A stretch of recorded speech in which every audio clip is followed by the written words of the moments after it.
የመስቀሉ ደም። መስቀል ደም አለው ወይ? ከእንጨት የተሰራ ነገር ቢወጉት ይፋፋቅ ይሆናል እንጂ አይደማም። ስለ ክርስቶስ መስቀል ቅዱስ ጳውሎስ ሲናገር ግን በመስቀሉ ደም ሰላምን አደረገ አለ። ቆላሲስ ምዕራፍ 1 ቁጥር 20። ወገብረ ሰላመ በደመ መስቀሉ እንዲል። የመስቀሉ ደም የሚለው ቃል መስቀሉ ደምቷል ለማለት አይደለም። ጌታ የተሰቀለበት መስቀል ጠዋት 3 ሰዓት ሊቶስጥራ ላይ ጌታን ሲያሸክሙት የመስቀሉ ቀለም የእንጨት ብቻ ነበረ። ክርስቶስ መስቀሉን ተሸክሞ ለ3 ሰዓታት ከወጣና ለ3 ሰዓት ተሰቅሎ ነፍሱን ከሰጠ በኋላ ዮሴፍና ኒቆዲሞስ ስጋውን ከመስቀሉ ሲያወርዱት የመስቀሉ መልክ የእንጨት አልነበረም። በጥሩ ባለሙያ ቀይ ቀለም የተቀባ እስኪመስል ድረስ መስቀሉ በክርስቶስ ደም ታጥቦ ነበር። እሾህ ከደፋው ራሱ፣ ከተቸነከሩት እጆቹ፣ ከተገረፈው ጀርባው፣ ሚስማር ከያዛቸው እግሮቹ እንደ ውሃ የፈሰሰው ደም በመስቀሉ ላይ ፈሶ ነበር። መፍሰስን ለመግለጽ በግዕዝ 2 ቃላት አሉ፣ ኪኢው እና ውሂብ የሚሉ። ወደ አማርኛ ሲመለሱ ሁለቱም መፍሰስ ቢሆንም ግን ልዩነት አላቸው። አንድ ሰው በብርጭቆ ውሃ ቢያፈስ ውሃ ፈሰሰ ይባላል። የወንዝ ውሃ ሲፈስም ፈሰሰ ይባላል። ግዕዙ ግን ከአንድ ብርጭቆ ለሚፈሰው ውሃ ተክእወ ሲል እንደ ወንዝ ላለው ብዙ ፈሳሽ ደግሞ ውህዘ ብሎ ይለየዋል። ቅዱስ ኤፍሬም ሰማዕታት ስለ ክርስቶስ ብለው አንገታቸው ተሰይፎ እንደሞቱ ሲናገር ወከአው ደመሙ በእንተ መንግሥተ ሰማያት፣ ስለ መንግሥተ ሰማያት ደማቸው አፈሰሱ ይላል።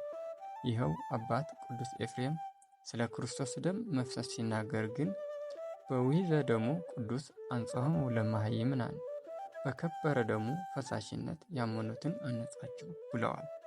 የጌታችን ደም መፍሰስ ለወንዝ ፈሳሽ በሚነገርበት ቃል ውሂዝ የተባለው ከጌታችን የፈሰሰው ደም ከመላው ሰውነቱ ስለነበረ ነው።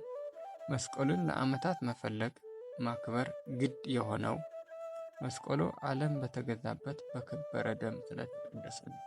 እስመ ተቀደሰ በደመ ክርስቶስ መድኅን እንዲል። ወዳጄ ሆይ በደም የታጠበ መስቀል ስታይ ምን ይሰማሃል? በደም የተቀደሰው የመስቀሉ ክብር አይታይህምን? አዎ መስቀል ክቡር ነው። የመስቀሉ ደም ሌላ የሚያሳየው ክብርም አለ። እርሱም የኔና የአንተን ክብር ነው። ምክንያቱም ያ ሁሉ ደም የፈሰሰው ለኔና ላንተ ነው። በሰዎች የመጠሪያ ስምህ ማን ነው? ማን ብለው ሲጠሩህ አቤት ትላለህ። ቅዱስ ጳውሎስ ግን ለእኔም ላንተም ስም አውጥቶልናል። ጳውሎስ አንተን ለሰዎች ሲያስተዋውቅህ እንዲህ ብሎ ነው፣ ክርስቶስ የሞተለት ወንድም ነው። አንደኛ ቆሮንቶስ ምዕራፍ 8 ቁጥር 11። ወዳጄ ያንተን ክብር እዚህ ድረስ ነው። አንተ ክርስቶስ የሞተልህ ወንድም ነህ። አንቺ ክርስቶስ የሞተልሽ እህት ነሽ። ቅዱስ ጴጥሮስ ጨምሮበታል። በሚያልፍ ነገር በብር ወይም በወርቅ ሳይሆን ነውርና እድፍ እንደሌለው እንደ በግ ደም በክቡር የክርስቶስ ደም እንደተዋጃችሁ ታውቃላችሁ። አንደኛ ጴጥሮስ ምዕራፍ 1 ከቁጥር 18 እስከ 19። ቅዱስ ያሬድም አኮ በወርቅ ኃላፊ ዘተሳያጠነ አላ በደሙ ክቡር ቤዘወነ ብሎ ዘምሮለታል። የኔና አንተ ዋጋ በወርቅ በብር የሚመዘን አይደለም። ዋጋችን በመስቀል ላይ የፈሰሰው ክቡር ደም ነው። ጌታ መላእክተኞቻቸው የአባቴ ፊት ያያሉና ማንንም እንዳትንቁ ብሎ ነበር። ማቴዎስ 18 ቁጥር 10። ሰውን ስለ መልአኩ ብለን እንዳንነቅ ከተነገረን ስለፈሰሰለት ደምማ ምንኛ ልናከብረው ይገባን ይሆን? ውድ ክፍያ ተከፍሎ ልብስ የተገዛለት ልጅ ልብሱን ስለተከፈለበት ዋጋ ሲል ተጠንቅቆ ይለብሰዋል። በውድ የተገዛ ዕቃ የተሰጠው ሰው በጥንቃቄ ይጠቀምበታል። የእኛ ሰውነት ግን የተገዛው በአምላካዊ ደም ነው። እንደተከፈለልን እየኖርን ይሆን? አፄ ኃይለ ሥላሴ በብሔራዊ ቲያትር ጋር ያለውን ሐውልት እጅግ በውድ ዋጋ አሰርተው ነበር ይባላል። ንጉሡ የአንበሳ ሐውልት ሊመርቁ ሲከፍቱ ግን ሐውልቱ አንበሳ አይመስልም። የአንበሳ ቀጭኔ ዲቃላ መስሎ ጉብ ብለዋል። ንጉሡ አንጀታቸው እያረረ ከመረቁ በኋላ ንግግር ሲያደርጉ ይህ አንበሳ አንበሳ ባይመስልም የወጣበት ገንዘብ ግን አንበሳ ያደርገዋል አሉ ይባላል። የእኛም ሕይወት እንደዚያ ነው። ስንታይ ምናችንም ክርስቶስ አይመስልም።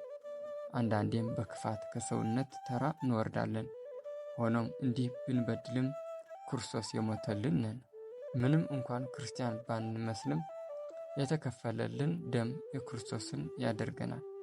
ምንም እንኳን የከበረ ሕይወት ባይኖረንም የፈሰሰልን ክቡር ደም ክቡራን ያደርገናል። በዋጋ ተገዝታችኋልና ለራሳችሁ አይደላችሁ። ስለዚህ በሥጋችሁ እግዚአብሔርን አክብሩ። አንደኛ ቆሮንቶስ ምዕራፍ 6 ቁጥር 19። ዲያቆን ሄኖክ ኃይሌ። ወስብሐት ለእግዚአብሔር ወለወላዲቱ ድንግል ወለመስቀሉ ክቡር ለዘለዓለሙ አሜን።